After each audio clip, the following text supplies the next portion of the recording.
What do? Well, they start dragging out a number of witnesses. Why? Because the witness of one, Judas, wasn't going to cut it. Now, Jesus has said, yes, that's true. You can't have just one witness. They said, well, then that's a contradiction, isn't it, Jesus? You're saying, I am the light of the world. You're bearing witness to yourself, and yet you're saying one witness can't be true. Therefore, you're not true. It's kind of like my old logic class in college. A plus B equals C. Okay, A.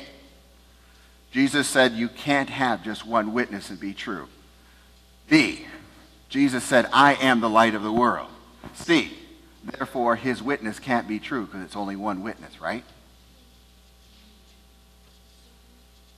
Except, Jesus cleverly points out, but you're forgetting the Father bears witness as well. So in good Pharisaical fashion, they said, so who's your father? Bring him here. Let's hear his witness. Jesus said, you're missing the point again. Pharisees are trying to take him on this detour, and Jesus is turning it right back around on him and saying, yes, you want to see the Father? That's not possible. You can't even believe in the Son, who you can see. Therefore, how will you believe in the Father? Jesus knew a thing or two about logic himself. And their logical arguments are now starting to fall apart. Jesus said, who bears witness to the light of the world? Well, I do, because I am that light. I know where I came from. I know who I am, and I know where I'm going. That's one witness. And the Father bears witness to that because he's the one who sent me. He knows where I've been. He knows where I'm going, and he knows where I'm returning. Two witnesses. He fulfilled the Hebrew law. The witness is true. So Jesus claimed that he is the light of the world should have set them on edge.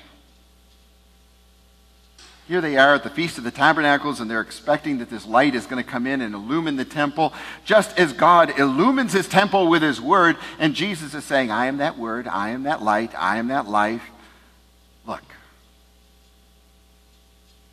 And then John very much points out, and he says, but you know what? Not one person picked up a rock in order to stone him. Not one person made allegations against him at this point. Why not? It wasn't because they didn't think that it was significant. They thought it was very significant. They knew what he was claiming. He was claiming to be God. But Jesus said, my time hasn't come yet. Everything isn't fulfilled. When it's all fulfilled, everything will come together. And then I'll have a role, and they'll have a role. Mine will be to show you the light. Theirs will be to show you the power of their darkness. Now notice what happens in the end. John, you need to understand, this is John's forte. John is the gospel writer of light. Okay, Thomas Kinkade, any of you know that name? Painter, just passed away. Kinkade was known as the artist of light. All of his paintings seemed to have this almost eerie light quality that was really hard to come up with. But he did it successfully. Jesus is the word of light, and John is its author. John's whole gospel is set up as this cosmic battle between light and darkness, between good and evil, between sin and salvation. That's John's entire gospel. He's reaching out to the Gentiles. He's reaching out to the unbelievers. He's reaching out to the world that hasn't heard yet.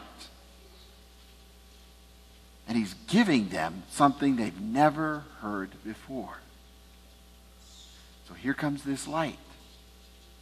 And Jesus is saying, I am he. Right? That was a pop quiz. Ego eimi means I am, not I am he. He's not saying I am he, he's saying I am. He's saying I am. God, I am. Yahweh, I am. Ego eimi, I am. We added the he at the end there. It's not in the Greek text. We just added it in because grammatically it seems to us as English speakers to make more sense. It doesn't. It makes the claim much more minor. Jesus is saying, Ego eimi. I am the light, the Word, life. Now, what I would like you to do for a few minutes, there are some candle lighters on the tables. Fortunately, the candle lighters are on all the tables that are vacant. Light the candle on your table. Borrow a candle lighter. Pass them around. There should be about 4 or 5 of those around.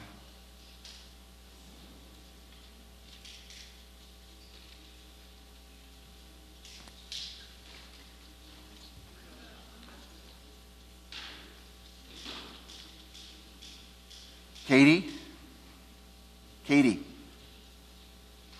can you help Mom and Dad with this question? Because this is from Nancy's Children in Worship. And so you know how to do this. So you help teach them, okay? We're going to look at some I wonder statements. Some of the questions that John answers are, how should we feel about Jesus saying, I am the light of the world? What I want you to do is to answer a few of those questions. First of all, I want you to take a moment, simply look at the light in the middle of your table. Now, all of you are going to have to look at the one over here or there. Okay? Look at that light. And then I want you to notice what qualities it has. Take just a moment to do that. Look at it, study it, think about it.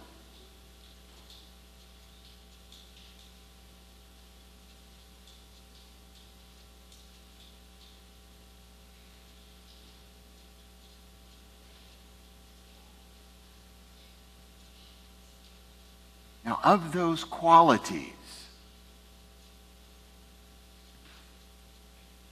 what of them reminds you of the light of the world, of Jesus? I want you to share that around your table, and this group's going to have to be their own table at chairs. Take about 2 minutes and share with each other what of those qualities remind you of Jesus, the light of the world. And then I have one more question for you after that. So take about 2 minutes.